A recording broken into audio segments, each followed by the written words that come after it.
Здравейте, хора! В това видео ще ви покажа програмата TeamViewer, откъде да инсталирате, как се използва и за какво е. TeamViewer е програма, с която може да управлявате компютъра на ваш приятел, ако той примерно има проблем, без значение от коя държава сте или на какво разстояние се намирате. Да започнем откъде да инсталираме. Влизаме в Google и пишем TeamViewer. Ето.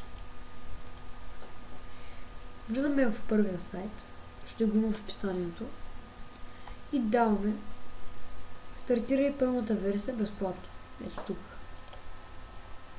Запис на файл. Така. Пиши. И всеки момент ще бъде готово.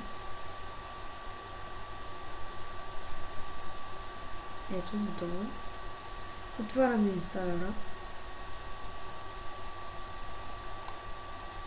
Така.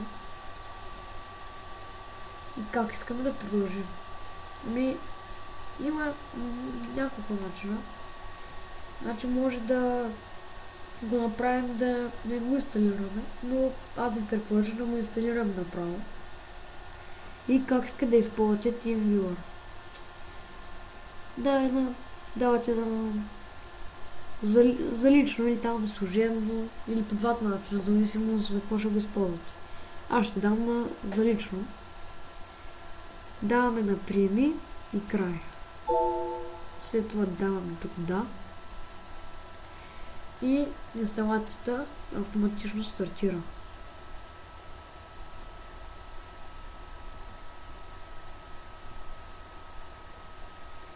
Така, ние вече имаме TeamViewer и сега ще обясня как да го използваме. Това е началната страница. Тук пише нашето ID и тук паролата ни. Ако искаме някой да ни управлява компютъра, първо той трябва да въведе нашето ID ето тук. В случая ние ще му пратим ето това ID, като го копираме. И след това, когато го въведем тук, той ще яде свързване с партньора. Обаче на това аз сега не мога да свържа. И когато го дадем свързване с партньора, ще го пита за парола. Ние му даваме паролата. В случая 3950. А той пише нашата парола, която ние сме му дали. И влиза в компютъра ни. Естествено, ние може да прекратим връзката по всяко време, защото тук има едно хиксче, дето се прекрати.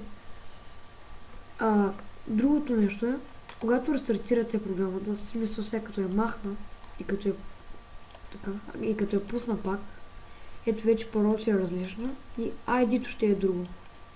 И аз съм набрал ID-то. Всъщност ID-то се запазва, но паролата винаги е различна. А човек да ти знае ID-то, не може да го прави нищо, защото той не знае паролата. Ако ви искате да управлявате компютър, хората ви дават ID-то, слагате му тук, след това давате свързане с партньор и ще ви пита за парола. Човека дава неговата парола и вие почвате да управлявате компютъра.